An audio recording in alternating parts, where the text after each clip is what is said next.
This video is going to be a film study look at specific situations and third down throws by Sam Darnold, focusing only on 2024. Obviously, it's a diverse set of throws, to be honest with you. Some in a clean pocket, others on third down, not so much.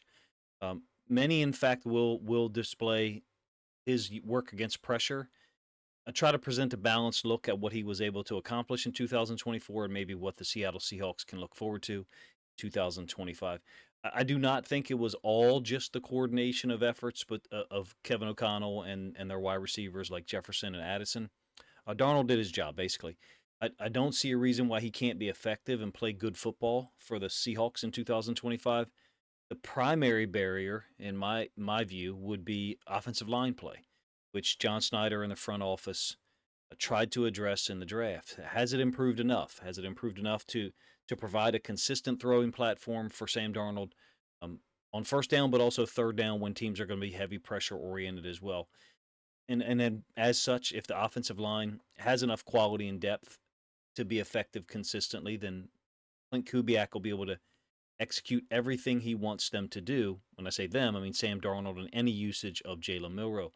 I do think that the Darnold acquisition with his contract, if I understand it right, it's basically a 2-year deal with an out after 2026. And then drafting Jalen Milroe gives Seattle a ton of options, both short term and long term. There's basically multiple pathways to being a good team now, possibilities, I should say, being a good team now, and then for the next 4 or 5 years. I know there's a lot of other variables, some that we can foresee and some that we can't. So let's get to the film. And like I said, we'll kind of focus mostly on third down situations and the extent to which Minnesota went to sift out or know the coverage pre-snap can best be exemplified by this type of motion out of trips. And I'm going to use this one multiple times. So this is a wheel fade versus press man. I think it's Amik Robertson guarding Justin Jefferson off the left side. And Darnold's just doing a nice job of trying to hold the safety as much as possible by looking at him. The safety in this case is Brian Branch. The other safety, Kirby Joseph, is blitzing. So Darnold is trying to hold that safety there momentarily such that the wheel can develop and gain enough width between him and the horizontal alignment of Branch, which is essentially on the hash, and give Jefferson a great opportunity to catch the ball against a guy who does generally play him pretty well from a competition standpoint, and that's Amik Robertson. Sam Darnold did clearly have a lot of trouble with pressure in that Week 18 loss to the Lions. That throw actually that I showed you first came from an earlier regular season matchup. It seemed very intentional, right? Like the Lions were bringing extra blitzers to force quick decisions, and I wonder if that reaction, that game plan was kind of related to throws like I just showed you. Essentially, if he knows he's got man, he's willing and able to look at the safety and hold him, or even look him off a little bit, such because he knows he's going to come back to the other side and go to his particular matchup. In this case, it's Jefferson. Um, he did take some shots in that Week 18 matchup as well. He definitely struggled against it, and then against heavy pressure looks, and then again in the playoffs. I'm going to use one play to illustrate his ability to make some throws under pressure. And in this case, you got Jefferson going in motion. So naturally, he's going to draw a lot of attention there. And you're going to get a wheel off the fake block by the number 2 wide receiver that you see with the orange arrow emanating from his position. So this is actually a 1st and 10. I misspoke a moment ago. My apologies. Third quarter. And you can see Justin Jefferson's going in motion. Darnold just a slight little fake to that side. Holds the nickel defender here. And then the wide receiver wheel develops over the top of him. Easy touchdown, obviously. From a throw standpoint, from a design standpoint, what I'm trying to illustrate is that Darnold and the coaching staff there in Minnesota clearly had some awareness of how they could use a weapon like Justin Jefferson to maybe get other people open at times. Does Seattle have a Justin Jefferson? Clearly not, but JSN and Cooper Kupp is a really nice pairing if you ask me. And look, there was definitely times in 2024 where Darnold had, an extremely clean pocket that was created for him, and the route produced a wide open, or some would say easy throw. This next one's going to be kind of a stutter go by Addison. Really, it's a fake curl, and it's going to be against the Packers in the first quarter, their first regular season matchup. Easy throw for Darnold, don't get me wrong. So it's up to the top side of the screen. You get this kind of like out route by the tight end, and what looks like a curl possibly developing for Addison, and then he's going to pick this route and shoot it vertical. Addison again, Darnold again, very clean pocket. I think it's beholden upon John Schneider and those guys in the front office to have addressed the offensive line in the offseason. Do you think they've done so? Have they done enough work with the offensive line and acquired enough talent to put a guy like Sam Darnold in position to be able to have such a platform as this to deliver the football to the many weapons that Seattle Seahawks have? I don't know. I do think that they've addressed it. I happen to be an offensive line guy from the standpoint of believing you can never have enough. Maybe like corners as well. You can never have enough good corners. I think the offense that Kubiak is bringing to Seattle, one that creates both run-pass conflict and horizontal conflict at the same time. I'm basically talking about the under-center run game and under-center play-action game, is going to give the offensive line a chance to compete. Maybe more so than the scheme from last year. I'm not going to delve into all of my thoughts on it or be derogatory in any way, but basically a more traditional offensive expectation for the offensive line and maybe less stress on an individual player, allowing them to operate as a group. I think that the offense Kubiak has, which I've finished my film study on the Saints offense, by the way. I'm not sure whether I'll premiere it over the weekend or perhaps Sunday night. But in any case, it's going to stretch the fabric of the defense horizontally while also presenting run-pass conflict. And he's trying to force the defense to match personnel, whether it's 11 personnel, 21, 22, 12, whatever, and then also deal with the run-pass element at the same time while horizontal conflict is added on top of all of that. I think that this first play from under center from a Darnold perspective is he looks very good as a play-action passer, in my opinion. I'm not saying there aren't other players in the league that aren't, right? I get to watch a shit ton of Jared Goff film every week. He's spectacular at it. I think Darnold excels in under-center play-action situations. And if you're going to look at the 2024 film, you see a lot of examples of it. And that's what I'm focusing on here. By the way, there'll be no revenue generated from this video because I'm using 2024 film. So if you do like the video, please consider joining my Patreon or at least liking the video and spread it to help it spread around and get more exposure, even though I won't gain any revenue from it. So under center play action out of 11 personnel. Really cool job, if you ask me, of creating run pass conflict and also horizontal conflict. So Addison from the top side of the screen is the orange route that's highlighted. He's going to run like a low drag. And then I think it's Powell, number 4, the third receiver in the slot. He's going to run the hide concept across. So along with the horizontal conflict that's created, sometimes the horizontal conflict created is run action to one side and then the boot opposite of it by the quarterback. That's the horizontal conflict that I'm referring to, right and left, along with the run pass element. In this case, the nickel defender gets pulled or allows himself to get pulled under. I'm talking about here by 4's hide concept. Darnold has a quite easy throw from one side of the other for a touchdown against the Rams. That's the type of conflict that I'm talking about from a horizontal standpoint. There's multiple ways to get it done, more so than just a drag and a hide concept. I think that Darnold was clearly not the prime player for the Vikings last year offensively, right? They did have a lot of talent. I would say the Seattle in 2025 is more talented, other than the fact not having the Justin Jefferson. It's Darnold's job to find the matchups and make throws for his players, his teammates, to convert. Jefferson's a Hall of Fame talent, right, at wide receiver. Darnold not on that level, but he doesn't have to be, and he didn't have to be, and he doesn't have to be in Seattle. He's just got to facilitate, protect the football, and give the playmakers a chance to convert in high leverage situations. It's going to be one-on-one for Jefferson down at the bottom of the screen against Banks, who's a Maryland guy. Tries to get to this late. And you can see Darnold has stuck this throw in there, even despite contact on the left-hand side of his body. Jefferson's able to finish it off against Banks. Darnold knows exactly where he's going here. So I think from the standpoint of you have a guy who's got I think 83 professional games played in the NFL. He knows when it's time to look a safety off and when it's just time to go where you want to go based upon the matchup. Those situations, the second one that I'm referring to, occurred far more often, obviously, with Justin Jefferson because he can just basically win a ton of those one-on-one matchups. He's got a great catch radius, understands how to get himself open. Guys like Cooper Kupp and JSN, um, as a duo, I think they present wonderful options for Darnold. You also have MVS and Torrey Horton, they almost look like positional overlap in some ways to me, like 6'2", 6'3" burners. But to give MVS credit, he's a guy who made some extremely critical plays in a pair of Super Bowl wins for the Chiefs, a pair of Super Bowl runs, I should say. I do think the overall talent of Seattle's offense is superior to Minnesota's.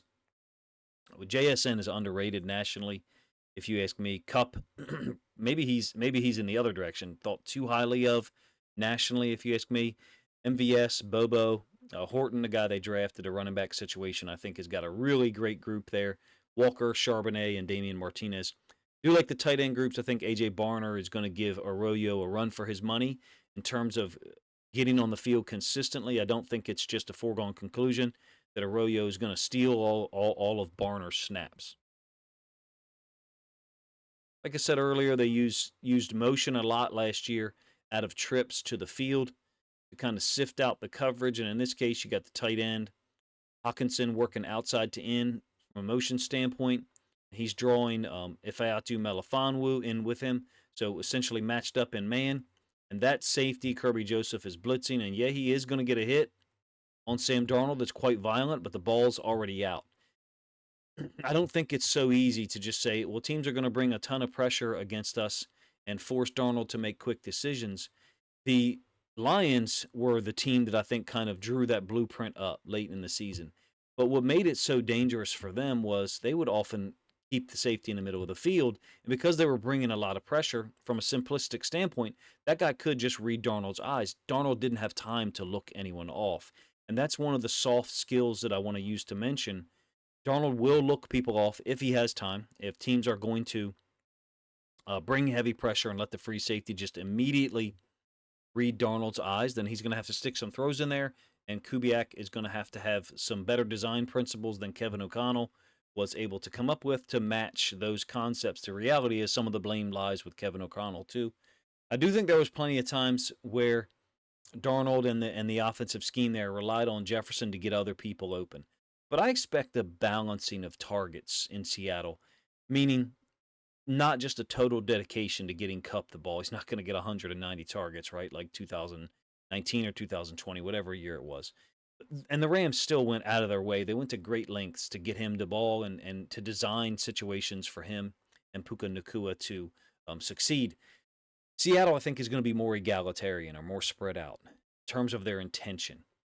I really think it can work out well with JSN and Kupp. I'm not concerned about the whole, hey, what do you do having two slot guys dynamic that's been mentioned. JSN had a 75% catch percentage in 2024. I expect that number to hold. If in fact, maybe even improve somewhat. Cooper Kupp was below 70% for the second year in a row. But Sam Darnold's a 66% completion percentage guy in 2024, playing at his best. Geno Smith, obviously, well above that last year. Let's go over a high-low concept against man-free. We're really focusing on how they've attacked man-free and how confident Darnold can be in some of these throws when he knows the coverage because of pre-snap motion. Once again, trips, motion down from the outside receiver, really giving a free release to this guy right here. It's going to be a completion, like I said, on the third down. Ends up being a fumble forced by Carlton Davis III that it gets overruled. I think he stepped out of bounds. But you can see the space that's been created for Darnold, how confident he is. I do think there's some times where he's slightly late getting the ball out. I'd like to see this ball thrown just slightly sooner, such that you're not catching it so close to the sideline. So I don't know if I'm talking about an eighth of a second, a tenth of a second, but I feel like there's an eighth of a beat or a tenth of a beat late sometimes in some of these throws, even the ones that I'm illustrating for you here. This is one of them that I think, you know the coverage, you understand how everyone's going to react, throw the football, and he is, but slightly late from an NFL, from a high-level NFL quarterback standpoint, not from regular people like you and me. Obviously, I'm just saying that at that level, the level to succeed consistently and get yards after the catch, I think Darnold could get rid of the ball slightly sooner, if you ask me, than he is in some of these plays, in fact. If you enjoy this video, first of all, please let me know in the comment section. But second of all, consider joining my Patreon. I did create a Seahawks Discord for Seahawks fans. I've had a Ravens Discord for about 3 years, a Lions one for almost 2. And after being asked many times by Seahawks fans how they could support me on Patreon, I decided to create a Seahawks tier. It's $5.50 a month. You're welcome to join that, get access to the Discord where we can discuss Seahawks players, teams, schemes, and games in live time, pretty much 24/7. I do think there was a ton of pre-snap motion used to help Darnold, especially in these third down situations. You got another one here, 3rd and 6 against the Falcons. Very similar dynamic. You got trips to the left. And watch how, when you get the end zone angle, watch how heavily focused Darnold is on this motion by Jefferson, who is going to be the recipient of the target. And he's crossing the corner's face after significant motion used to A, sift out the coverage, and B, get the corner back leveraged outside of any other receiver. So they're just trying to expand his width, and then Jefferson crosses his face. Man, great, first of all, great throw, great catch radius for Jefferson, clearly, and soft hands to pull the ball in. I'm going to give you the end zone angle so you can see what I'm talking about, how much Darnold's focused on it. I don't want to say how reliant he is on knowing the coverage. That's not what I'm trying to insinuate here. Just trying to let you know, or illustrate, excuse me, how much NFL teams do to sift out the coverage pre-snap, particularly on third downs. So watch, it's really telling, first of all, that, hey, this is where we're going. We're coming over here to the side where Jefferson is motioning. There did seem to be some level of predictability to Minnesota's focus offensively at times. And I don't mean Justin Jefferson. I just mean where they were going with the football. That could explain part of the late season collapse offensively. They scored 9 points against the Lions in Week 18 and then 9 points in their playoff loss to the Rams. What I'm basically saying is, if you're predictable in Week 2 or Week 3 or Week 4, there isn't that much film. There isn't that much, quote, data out there to allow defensive coordinators to play for those tendencies, I should say. Once you get to Week 15, 16, 17, 18, you've built up so much film, so much data. If you've shown any level of predictability, it's reliable. Defensive coordinators and players should rely on it, right? So how much of that is on Darnold? I don't know. And how much of it should you accept as the main reason why they collapsed offensively? I mean, they gave up 9 sacks in the Rams game in the playoffs. I don't know. I really don't know. I would say that the design of the Minnesota offense played a role. It was a factor. It did seem predictable at times. It might flow from that the deeper you get into the season, the more opportunity there is for teams to play on those tendencies. But look, they came into the Week 18 game against the Lions rolling, and so did Sam Darnold. There's a lot of emphasis here on third down, okay? And I want to talk about and variable concepts and reads. Some of them simple, some of them, a little bit more in depth. This is another third down. It's a completed drag to Addison, using I would say Jefferson at the bottom of the screen, who's spot shadowed, as a guy to hold not just the corner, banks, and outside leverage, but also this safety. I'm going to talk about that safety a lot. I think that Darnold's a little bit late getting rid of this football. I'm not saying that if you get the ball out to Addison sooner, he's running into the end zone as opposed to getting tackled short. This is what I'm illustrating. The read is here. Like, that the safety is sitting here. And the reason why Darnold is, I would say, again, 1/8 of a second or 1/10 of a second late, maybe even 2/10 of a second late, is he's got the safety possibly coming down here. And so Darnold's trying to hold on to the football to see, okay, what happens with any type of route by Jefferson. You guys are losing that arrow that I just drew there. My apologies. Basically, can I get the ball to Jefferson here, because the safety who's sitting just underneath the G in Giants is going to take over the drag from 3. And that's why the ball is, quote, a little bit late from an NFL standpoint. You may say, Coach, that ball is not late. It's a completed pass. Yes, that ball could be completed somewhere in this area, such that Addison could try to get to the pylon, and the defender, the DB, would have to make the tackle from a recovery standpoint. So when I say that there's times that he did a great job of the read, that's what I mean. That's a man concept, but you've got a safety integrated or introduced, excuse me, into the read. And like I said, I'm not sure that Addison's necessarily going to score. I think it's Drew Phillips or Andrew Phillips that makes the touchdown, the touchdown saving tackle. There does seem to be a slight hiccup at times in Darnold's kick on his final step in the drop and then the release, meaning too much time between when he gets to the back of his drop and when the ball is released. And I don't know how much time to allocate there. Again, he was checking that safety on the previous play. Do I think that Minnesota did a good job of creating simple reads for him? Sure. But to focus on that too much would be to minimize what Darnold did in 2024. 35 touchdowns, 12 interceptions, a season in which he threw for over 4,300 yards. Basically, I think he's got the ability to both run the under center offense that Kubiak's going to bring with him and also be effective on third down passing situations. That's what I'm focused on here. I guess you could say maybe worst case scenario. This is a shielded release, and I'm going to refer to it not in necessarily a derogatory sense, but just reality.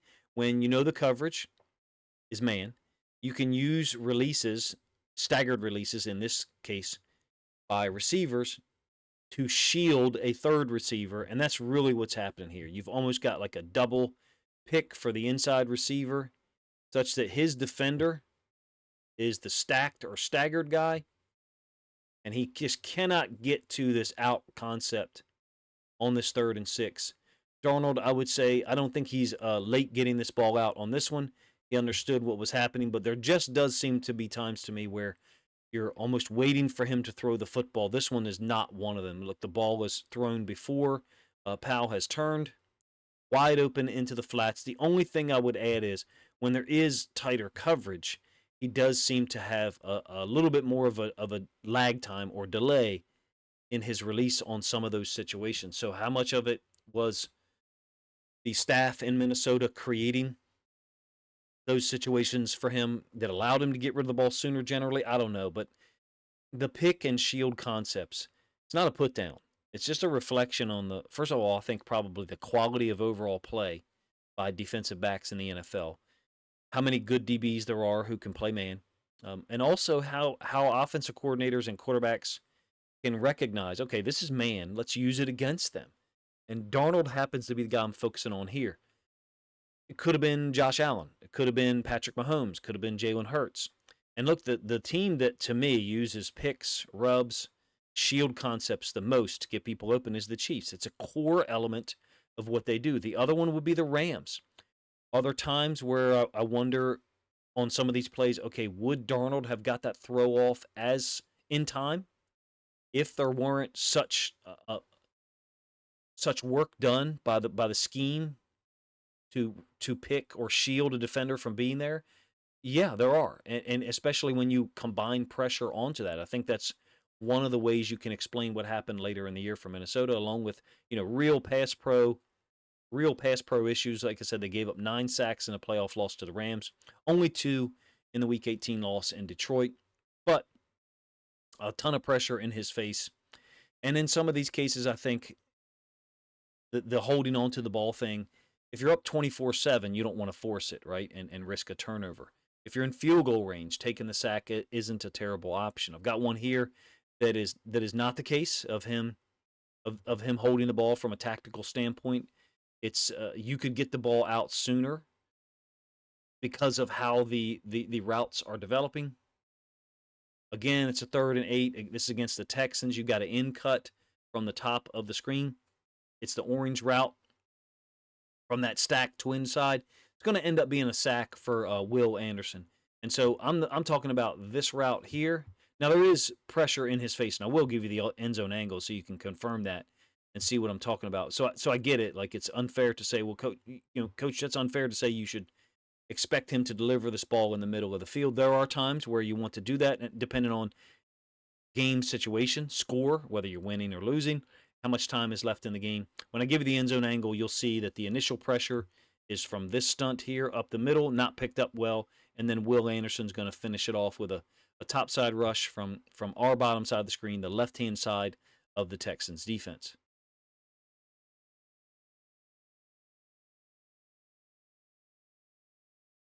I think this is kind of exemplary of what happened later in the year. 11 sacks, like I said, the last 2 games of the season. Week 18 loss to the Lions, and then the Rams playoff situation. So there's the stunt that occurs from the right-hand side. I don't think these guys handle it well at all. The center from Minnesota, really unaware of the possibility of that loop stunt, so he's not getting any communication. And then he tries to back into 52 to prevent him from getting to the quarterback. Anderson finishes it off.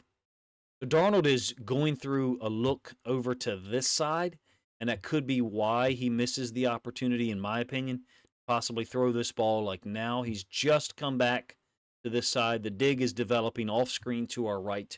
So right to left for us on the screen, but left to right for Darnold. I think you barely catch the helmet of the receiver just a moment ago, flashing across the bottom side of the screen. So my point is, I think there's times where if Darnold is slightly late, an eighth of a second or 10th of a second, that doesn't have an impact because of the design of the play and or the lack of pressure right in his face. On that situation, you see the result of it at times. But with time and space, clearly he can make high-level throws. I do wonder what the dynamic will be with him and Kubiak, because Kubiak was in San Francisco in 2023. I'm talking about before Darnold went to Minnesota and had his 1-year explosion. Those two spent time together. Kubiak wasn't the offensive coordinator that time. He was the passing game coordinator. One more situation where you've got motion kind of used to sift out coverage, empty on a 3rd and long. And so there's the 2 routes that are going to be basically read or the focus of Sam Darnold on this 3rd and long.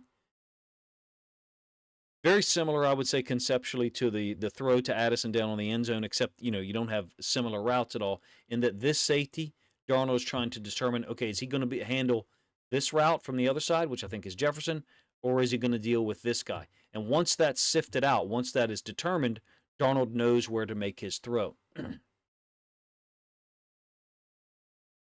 Ends up being a big gain, like I said, early in the game against the Packers.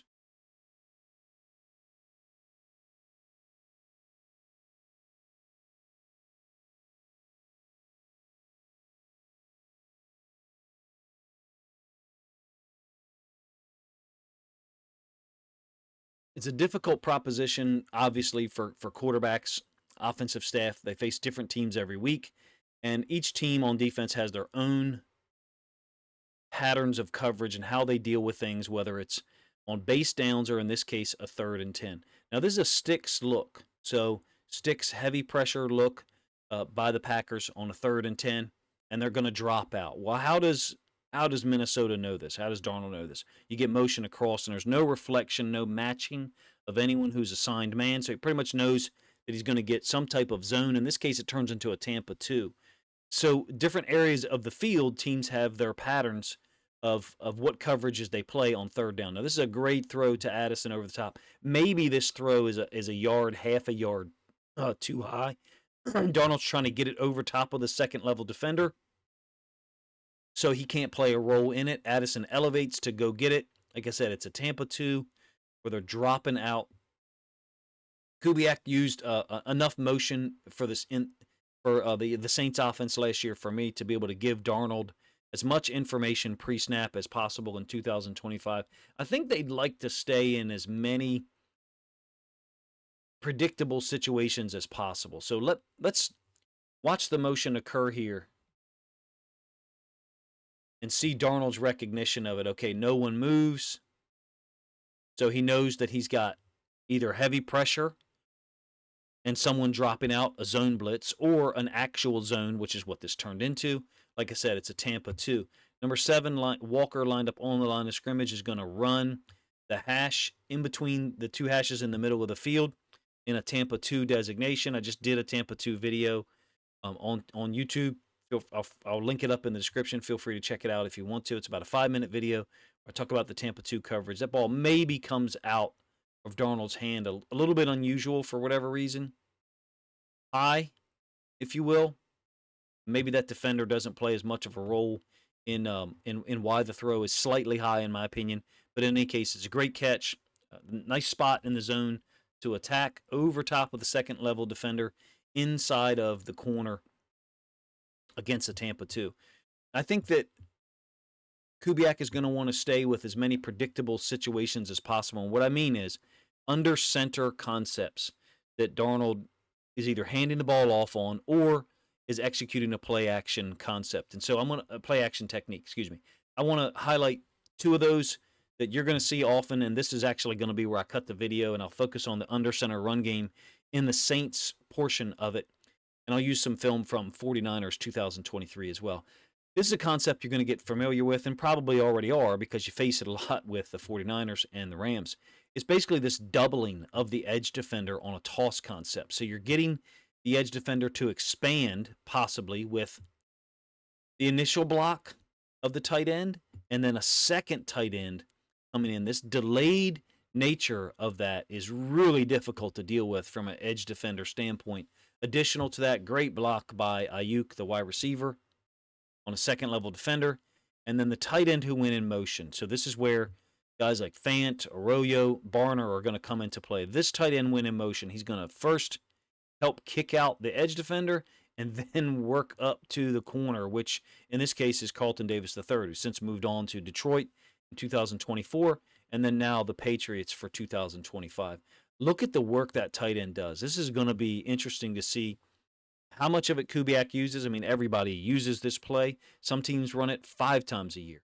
Some teams run it 50 times a year. The Rams and 49ers would fit into the latter category, maybe even more so than that. I expect Seattle to be in the 30 to 35 range in terms of their usage of this in the run game, really taking advantage of the rules of the defense, how they expect someone to quote, set the edge and push the football back inside. And in this case, that's going to get expanded a lot. How does that relate to Darnold? It gives him more time, basically. It gives him more time off the play action. This is the same play. The edge defender, I think it's Barrett from 2023, is spot shadowed on the left-hand side of our screen, right-hand side for the 49ers offense. That tight end is going to go in motion and essentially double him, catch the block there, and then dealing with the corner, allowing Elijah Mitchell to cut upfield. Great work, like I said, by the safety, or excuse me, by the corner, Brandon Ayuk on Levante David. Pins him just enough inside that David can't get to the running back. Just enough work for the receiver. Doesn't have to be a home run block. I would say that was probably just a single, but it allowed the offensive play, the concept, to turn it into a double. Last play, basically the same concept. 49ers run it out of multiple personnel groups. Of course, the Rams do everything out of 11 personnel. Kubiak probably more so similar to Shanahan in that he'll use so many different personnel groups to essentially accomplish the same task. So that edge defender, Preston Smith, is basically seeing the same concept. It's a touchdown run by Christian McCaffrey. You got the tight end stepping to him first, and then the fullback on this short toss with that late double or combo, trying to work up again as quickly as possible. But this is happening in a different location. Obviously happening back further in the backfield. Preston Smith's done a great job. I think it's Preston Smith. If it isn't, my apologies. Done a great job of setting the tight end back in the backfield, and the fullback tries to kick him out to expand that. McCaffrey's already made his decision. Gone. I would say Kenneth Walker III and Charbonnet both fit well in these concepts, if you ask me, where they've got almost a two-way go, right? You can either bang it, which is what McCaffrey does here, or kind of bend it back if there's a cutback lane. These are the types of run concepts I expect to see Seattle, quote, major in 2025 that they certainly didn't major in last year. And it would benefit Sam Darnold for those things to be successful, which is why I think there was so much focus on the offensive line for Seattle in the offseason. The next portion of this video, like I said, will focus on under center run concepts and how I think that fits Seattle's offensive personnel.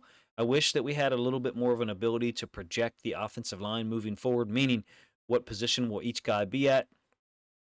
I understand there was criticism about Gray Zabel being taken in the first round with so much talent being on the board at different positions. But to me, having to solidify the offensive line because of the scheme just really makes sense. There'll be some slight variations that Seattle throws in with the run concepts. That the one that I just illustrated to you on the final two plays of this video, I would say is foundational. That late double of an edge defender. I didn't necessarily mean to take 35 minutes to talk about Sam Darnold and Seattle's offense, but I've been waiting. I've had this video cut up for a long time and wanted to get it out probably a month ago. B, Seahawks fans showed so much interest in the previous video that I did on the Kubiak offense, focusing on the option with Jalen Milroe. I felt it was fair and warranted to focus on Sam Darnold and some of the good things he does, along with the slight criticisms that I would have, like getting rid of the ball late. And then finally, I wanted to see if Seahawks fans would be interested in this type of video on an individual player during the season. Obviously, they won't be this long, but in the case of this year, I've already gone through the schedule after the schedule release and found, I think, 7 or 8 Seahawks games that I'll be able to watch live and do a reaction video of, as well as 15, 16 Ravens games and 13 or 14 Lions games. So there's a lot of work there to be done. I'm excited after the schedule release.